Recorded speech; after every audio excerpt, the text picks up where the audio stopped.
É difícil evitar divisões na igreja.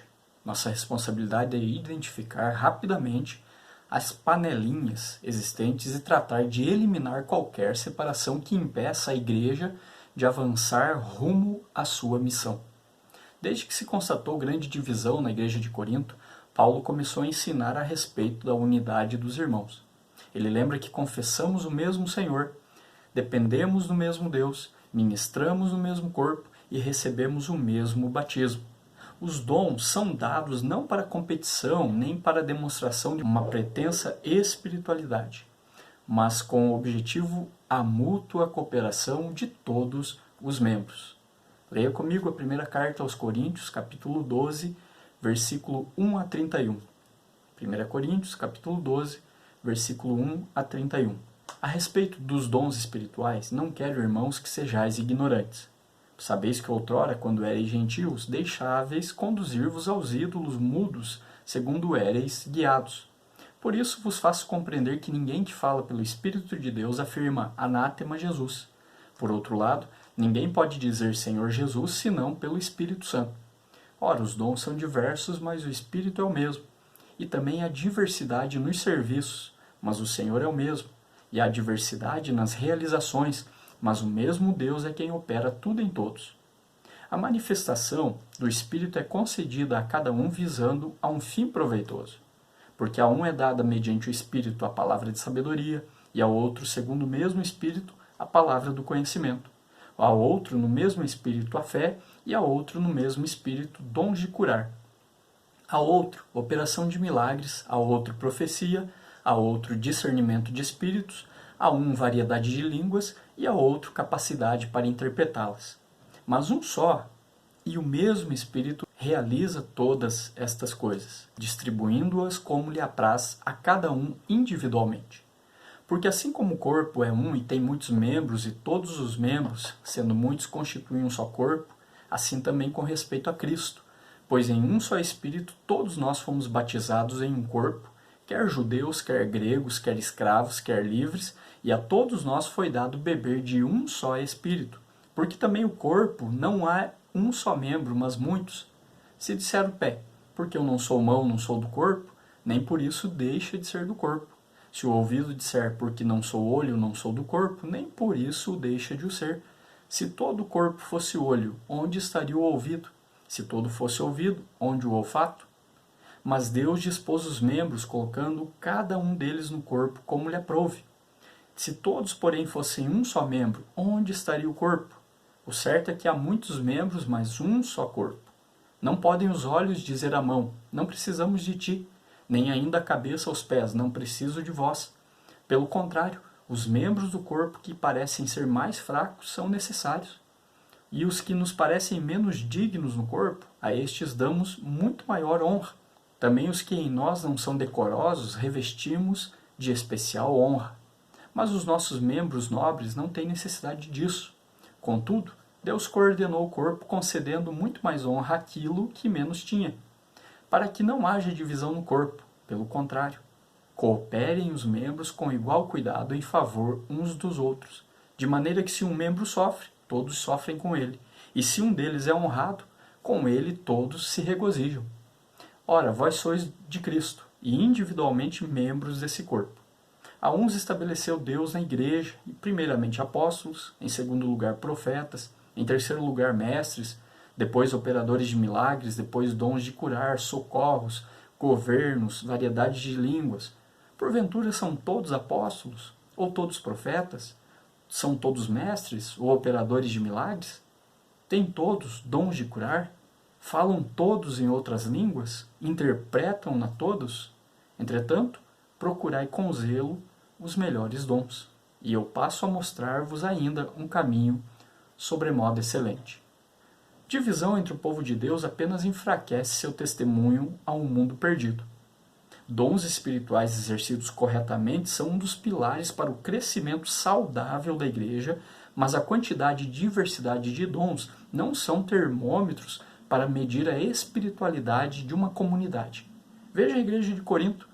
Seus membros possuíam dons diversos. Diz 1 Coríntios capítulo 1, versículos 6 e 7, o testemunho de Cristo tem sido confirmado em vós de maneira que não vos falte nenhum dom.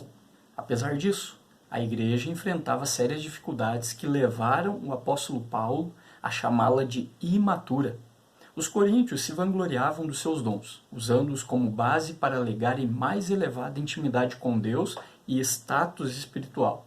Alguns desses dons, como o dom de línguas, se transformam no carro-chefe de uma experiência cristã genuína na visão de alguns.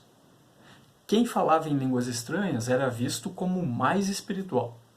Paulo discorda veementemente dessa perspectiva, afinal, o cristianismo tem muito mais a ver com caráter do que com carisma. Paulo ensina que não devemos ser ignorantes com respeito aos dons espirituais. O entendimento distorcido e o uso egoísta desses dons mantém a comunidade cristã na imaturidade.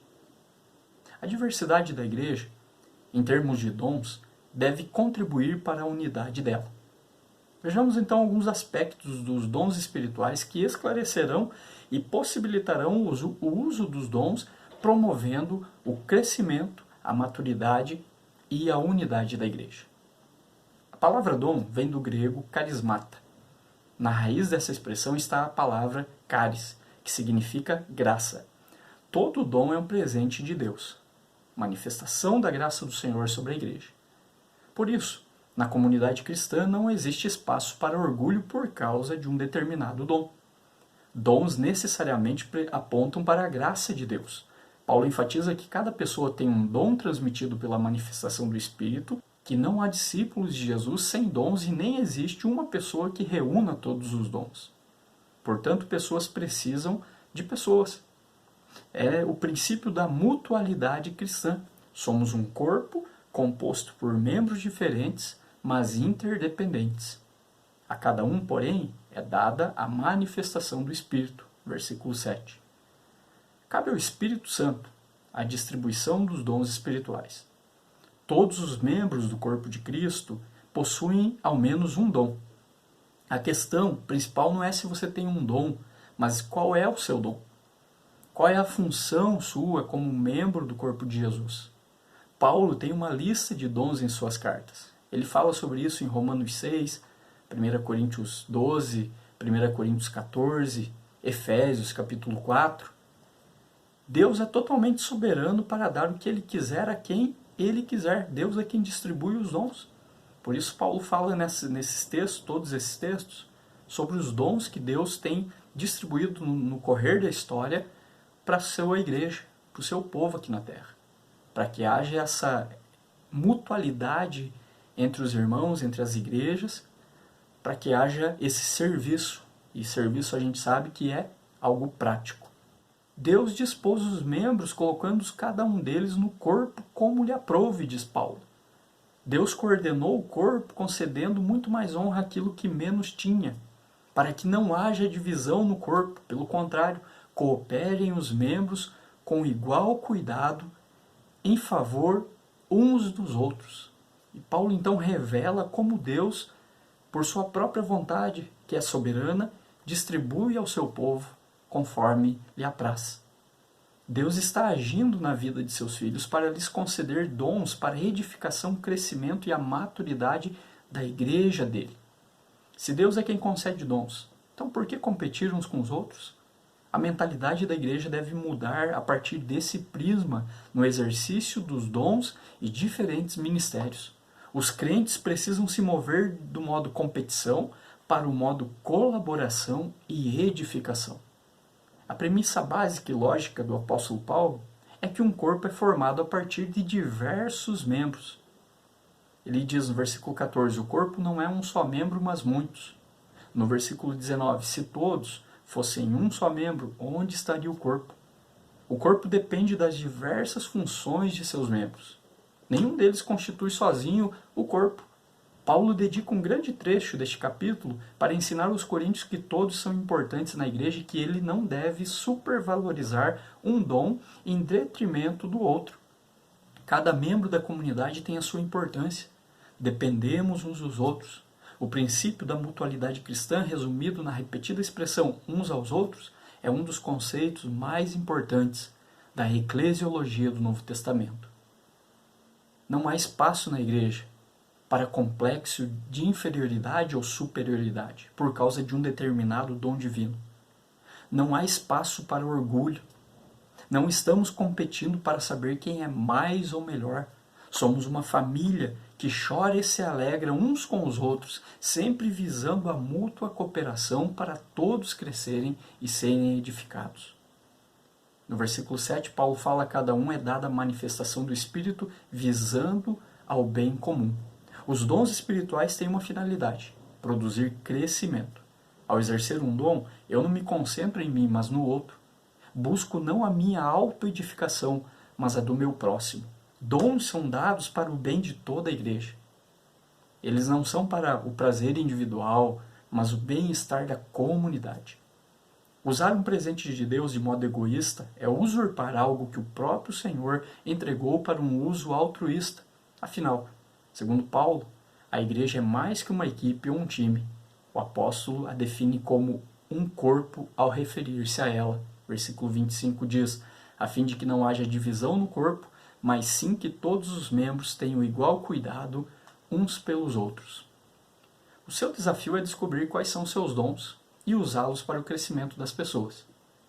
Como bom mordomo do Senhor, a sua missão é fazer bom uso dos recursos que ele lhe concedeu. Alguns dizem que essa é a grande diferença entre o Mar da Galileia e o Mar Morto. O Mar da Galileia é um lago cheio de vida, porque recebe água, mas também a distribui. Em contraste, nada sobrevive no Mar Morto, porque sem escoamento o lago estagnou. Para que haja vida, é preciso distribuir. Você tem o grande potencial de impactar a vida de pessoas empregando os dons que Deus te deu. Em uma sociedade de consumo, muitos se aproximam de uma comunidade cristã apenas para receber ajuda, a partir da lógica do consumo e não da entrega. Se o seu amor pela igreja depende de quanto ela o abençoa e atende às suas necessidades ou expectativas, então basta que ela pare de servi-lo e você vai mudar de igreja. Ao contrário, porém, sirva a sua comunidade em vez de querer ser servido por ela. Foi isso que Jesus ensinou. Em Mateus capítulo 20 ele diz: o Filho do Homem não veio para ser servido, mas para servir e dar a sua vida em resgate por muitos. Veja que servir os membros da sua igreja é servir ao próprio Jesus. Afinal, a Bíblia chama a igreja do corpo de Cristo, onde Cristo é o cabeça. Quando servimos na igreja, estamos atuando no reino de Cristo. Ao se encher um pequeno cálice para a comunidade celebrar a ceia, quem serve não oferece apenas um suco de uva ou vinho para ser bebido durante o encontro, mas sim reforça a outros naquele momento que Jesus Cristo está vivo em suas mentes e corações. Quando uma pessoa da nossa recepção se coloca à porta da entrada da igreja, ela não está ali para simplesmente dar as boas-vindas a um visitante, mas para facilitar a transformação de pessoas que participam dos cultos, para demonstrar uma hospitalidade que só o Evangelho pode produzir na vida de alguém. Deste modo, a pregação do Evangelho já começa em nossa porta de entrada com hospitalidade e acolhimento. Quando alguém opera uma câmera para filmar o culto, não está simplesmente gravando para a internet uma reunião da comunidade, mas está possibilitando que pessoas, mesmo à distância, sejam transformadas através de um encontro pessoal com Jesus. 3 trabalhadores da construção civil são questionados: o que vocês estão fazendo? O primeiro diz: eu estou colocando tijolos. O segundo: eu estou construindo uma igreja. E o terceiro: eu estou construindo a casa de Deus. O primeiro pedreiro, ele tem um emprego. O segundo tem uma carreira. E o terceiro tem um chamado. Interessante essa pequena história de Angela Duke Ward, quando a gente pensa em que servir a igreja muitas vezes é um emprego para pessoas, é a carreira para outros, mas quando nós entendemos que todos nós, independente do que fazemos na igreja e da forma como servimos ela com os nossos dons, é o chamado de Deus para cada um dos cristãos. É o chamado de Deus para cada um dos seus discípulos e discípulas. Quando falamos de servir, estamos falando desse chamado. Não estamos falando de uma tarefa, mas de uma missão. Não estamos falando de necessidades da comunidade sendo supridas, mas de pessoas sendo transformadas. Não estamos falando da placa da nossa igreja, mas estamos falando do reino de Deus. Não é por acaso que a palavra adoração é frequentemente traduzida como serviço. À medida que pessoas servem pessoas, elas estão adorando a Deus. Engajar-se e servir como missão e expressão de adoração é sinal de maturidade de uma pessoa, de um crente ou de uma igreja inteira. A igreja precisa conhecer os seus dons e usá-los corretamente. O dom é para a edificação e crescimento da igreja e não para orgulho pessoal ou divisão. A igreja é unidade, os dons são diversos. Aplicá-los para o crescimento da igreja é sinal de maturidade cristã. Servir no reino de Deus com as habilidades, com os dons que Deus nos deu. É isso que o Senhor espera de nós quando Ele distribui conforme Ele apraz. Viva, portanto, o plano de Deus para a sua vida. Use seus dons para edificar pessoas, cumprir a missão de Jesus no mundo e trazer a glória somente a Deus. Não fique de braços cruzados. Não existe na Bíblia a expressão eu sou um crente igrejeiro, eu sou um crente que apenas foi chamado para sentar no banco de uma igreja e apenas cruzar os braços. Nós somos chamados para serviço e Deus tem nos capacitado para isso. Você pode ter um grande potencial, porém, se não o canalizar para o bem das pessoas, as suas potencialidades elas se tornam inúteis. Portanto, use seus dons para abençoar as pessoas. Use as habilidades que Deus te deu para servir o seu reino, para servir a sua igreja e para trazer exclusivamente, aqui nessa terra, toda a glória para Deus.